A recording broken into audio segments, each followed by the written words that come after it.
Սիրելի Ջևան, սիրելի տավուշցիներ, ողջունում եմ ձեզ։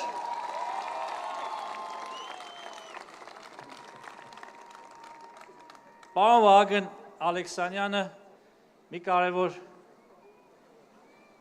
բառ վանկարկեց, ելույթս ուզում եմ սկսել այդ վանկարկումով։ Խաղաղություն։ Խաղաղություն։ Շնորհակալ եմ։ Սիրելի տավուշցիներ, սիրելի հայրենակիցներ, մայիսի 28-ի զորահանդես հաշվետվությունից հետո ընդդիմադիր դաշտը հոգեխանգարմունքի մեջ է և տարբեր խառը մտքեր են արտահայտում,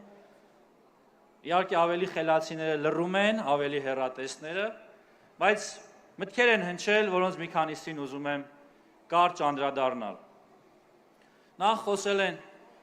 երկու նախագահներ Ռոբերտ Քոչարյանը և Սերժ Սարգսյանը։ Սերժ Սարգսյանը Հայաստանի Հանրապետության բանակը անվանել է որբ։ Որբ։ Սերժ Սարգսյան, որբ չէր արդյոք Հայաստանի Հանրապետության բանակը, երբ հազարավոր մարդիկ տասնյակ տարիներով սպասում էին իրենց հասանելիք բնակարանին։ Ուր էիք տասնյակ տարիներ, պաշտպանության նախարարի, Հանրապետության նախագահի պաշտոնը զբաղեցնելիս դու ու քո երկվորյակ եղբայրը, երբ մարդիկ տասնամյակներով սպասում էին իրենց բնակարանին, իրենց տանիքին։ Այդ հարցերը լուծում են գտնում Նիկոլ Փաշինյանի կառավարման շրջանում։ Ու այո, սա այն տարբերությունն է, որ ժողովուրդը շատ լավ հասկանում է։ Նույն երկվորյակը նրա հարցնում են ինչ կարծիք ունեք զորահանդեսի մասին, ասում է խառը։ Դու դեռ շատ ես խառը լինելու, շատ երկար խառն ես լինելու։ Հունիսի 7-ից հետո ավելի խառն ես լինելու։ Նրանց հոգեզավակը նոր դեմքով հանդես եկող Սամվել Կարապետյանը, Ուժեղ Հայաստան կուսակցություն իրեն հորջորջող քաղաքական միավորը, մի քանի դեմքերի բերանով խոսել է զորահանդեսի մասին։ Նրանցից մեկը ասում է, դե գիտեք, երբ որ մենք գանք իշխանության, իրականում պետք է ասել իշտահիտ քացաղ, որ իրենք գան իշխանության, սրանց նոստալգիան եմ ուզում ուղղակի ընկալեք, էլի, ասում է մենք մեր կապերի դաշնակիցների միջոցով էժան ու անվճար զենք կբերենք։ Սրանք ուզում են մեզ վերադարձնել 80-ականների իրանց ժանգոտած խճերկաթի դարաշրջան։ Ուրիշ կերպ չեն կարա մտածեն։ Մեզ ուզում են կանգնացնել նույն կոտրված տաշտակի առաջ։ Բայց ամենակարևորը, մեր միջազգային գործընկերներից մեկի հետ ամիսներ առաջ զրույցի ժամանակ, այս նույն անվճար զենքի մասին նա հետևյալ արտահայտությունը արեց, որ դա ժանգոտ և անպիտան է։ Ռժավայա ի նիկամու նի նուժնայա։ Սա բնորոշումն է այն բարեգութ երկրի, ումից իրենք սպասում են այդ օգնությունն ու աջակցությունը։ Հայաստանի Հանրապետության իշխանությունը, Հայաստանի Հանրապետության ժողովուրդը ողորմության կարիք չունի։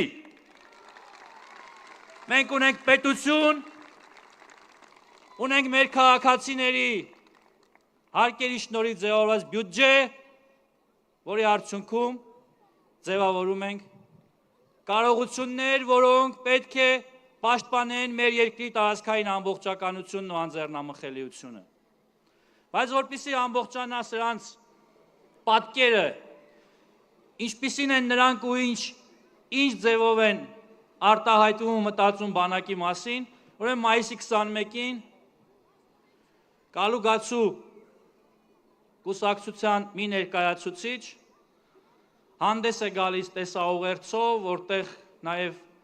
դեմքը փակած դիմակավորված մի անձնավորություն պատմում է, որ ջերմուկում դիրք են զիջել, բնականաբար պաշտպանության նախարարությունը հերքումով է հանդես գալիս եւ դիմում ենք իրավապահներին գնահատական տան դրան։ Երեք քննչական կոմիտեն պարզել է, բացահայտել է,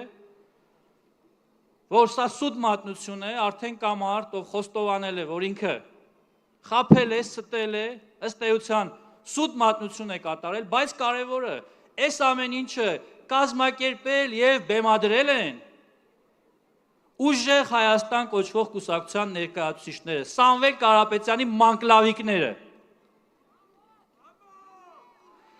Դուք Հայաստանի Հանրապետության սահմանին կանգնած զինվորի նկատմամբ տեղեկատվական դիվերսիա եք իրականացնում։ Դուք դիվերսանտ եք։ Ամոթ ու խայտառակություն ձեզ, ամոթ։ Ու սրանց նմանները, սիրելի ժողովուրդ, սրանց նմանները մեր քաղաքական կյանքում անելիք չունեն։ Սրանց տեղը քաղաքական անցյալն է։ Իրենց նոստալգիկ հիշողությունները, 80-ականների ողորմությունները, սրանք էդ են։ Եվ իհարկե ակնկալիքս, որ հունիսի 7-ին կգնաք ընտրական տեղամասեր եւ կքվեարկեք խաղաղության օգտին։ Ընտրություններ 2026-ին քվեարկում ենք։ Ընտրություններ 2026-ին քվեարկում ենք։ Շնորհակալ եմ, սիրում եմ բոլորիդ։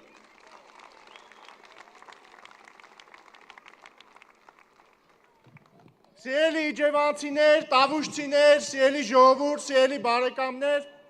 1 տարի առաջ այս օրերին Հայաստանի քաղաքական դաշտը